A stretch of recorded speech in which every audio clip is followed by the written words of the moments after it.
السلام علیکم ورحمۃ اللہ وبرکاتہ۔ دعاؤں کا سلسلہ۔ الحمدللہ رب العالمین والصلاة والسلام علی سید المرسلین محمد وآلہ واصحابہ اجمعین، اما بعد۔ محترم سامعین کرام، آج امت مسلمہ جن جن مصائب اور پریشانیوں میں گھری ہوئی ہے اور جن مشکلات وہ مسائل سے دوچار ہے، وہ کسی بھی ذی شعور سے پوشیدہ نہیں، مگر عجیب بات ہے کہ وہ امت جسے اس کے نبی صلی اللہ علیہ وسلم نے کہیں بھی بے سہارا نہیں چھوڑا، بلکہ ہر مرض کا علاج، ہر درد کا درما اور ہر موقع کی عجیب عجیب دعائیں سکھلائیں اور بتلائیں، بلکہ دعا مانگنے کے آداب اور طریقے بھی سکھلائے۔ اللہ کی رحمت کو متوجہ کرنے کے عجیب عجیب انداز اور الفاظ بھی ارشاد فرمائے۔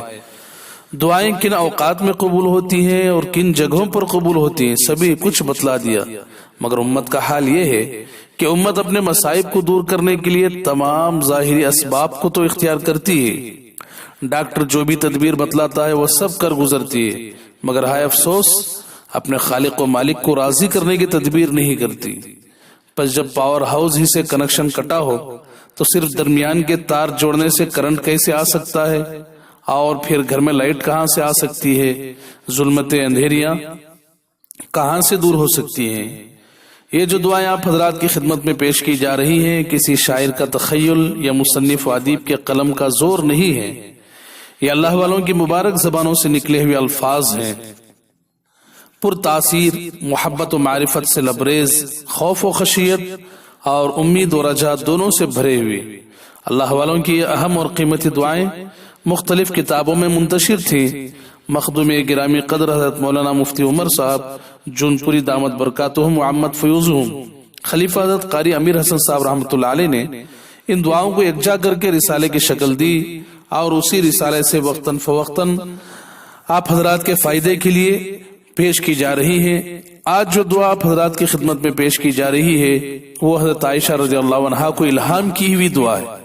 جس وقت حضرت عائشہ رضی اللہ عنہا پریشانیوں میں گھری ہوئی تھی، بہت بڑی پریشانی آئی تھی، وہ تھی پریشانی کہ حضرت عائشہ رضی اللہ عنہا پر بہتان لگا دیا گیا تھا، تہمت باندھی گئی تھی، جس کی وجہ سے حضرت عائشہ رضی اللہ عنہا سے اللہ کے نبی علیہ الصلوۃ والسلام بھی دور ہو گئے تھے، سب لوگ دور ہو گئے تھے۔ اس وقت اللہ تعالیٰ نے برات کی آیتیں نازل فرمائی کہ عائشہ پاک ہیں، ان پر جو باتیں بتائی گئی ہیں، جو تہمتیں لگائی گئی ہیں، وہ غلط ہیں، جھوٹی ہے۔ سنیے کہ حضرت انس رضی اللہ عنہ فرماتے ہیں کہ میں حضرت عائشہ رضی اللہ عنہ کے پاس بیٹھا ہوا تھا اور اللہ پاک کی طرف سے ان کی برات کی خوشخبری سنا رہا تھا، تو انہوں نے اس وقت کے حالات کا نقشہ کھینچتے ہوئے ارشاد فرمایا، اللہ کی قسم میرے دور اور قریب کے رشتہ داروں نے بھی اس وقت مجھ سے ترک تعلق کر لیا تھا۔ کیا بتاؤں، میری بلی بھی میرے قریب نہیں آتی تھی، مجھے کوئی کھانے کو کہتا نہ پینے کو۔ میں بھوکی سوئی ہوئی تھی تو خواب میں مجھے کسی کہنے والے نے کہا تجھے کیا ہو گیا؟ میں نے کہا لوگوں کے چیمی گوئیوں سے پریشان ہو گئی ہوں۔ اس شخص نے کہا یہ دعا پڑھو، اللہ پاک تمہاری پریشانی دور فرما دیں گے۔ میں نے کہا کون سی دعا؟ تو اس شخص نے اس دعا کی تعلیم فرمائی، اور وہ دعا یہ ہے، یا سابغ النعم ویا دافع النقم یا فارج الغم ویا کاشف الظلم ویا اعدل من حکم ویا حسیب من ظلم ویا ولی من ظلم ویا اولا بلا بدایہ ویا آخرا بلا نہایہ ویا من له اسم بلا کنیہ اجعل لی من امری فرجا و مخرجا۔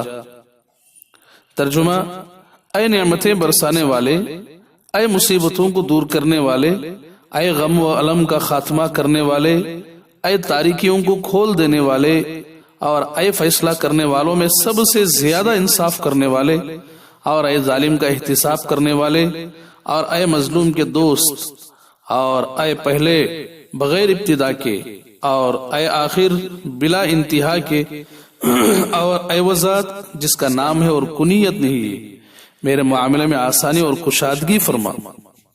یہ دعا تھی۔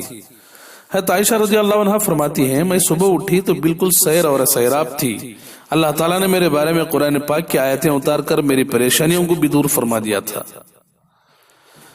الفرج بعد الشدہ لابن ابی الدنیا، صفحہ نمبر 80۔ اس کا حوالہ ہے، اس سے فائدہ اٹھائیں، بہت اچھی دعا ہے۔ پریشانیوں اور غموں کے موقعوں پر خاص کر اللہ تعالیٰ سے مانگیں، انشاءاللہ امید ہے کہ اللہ تعالیٰ ہماری پریشانیوں کو دور فرمائیں گے۔ اللہ تعالیٰ سے دعا ہے کہ اللہ تعالیٰ ہماری مشکلات کو حل فرمائے، ہماری پریشانیوں کو دور فرمائے۔ وآخر دعوانا ان الحمد للہ رب العالمین۔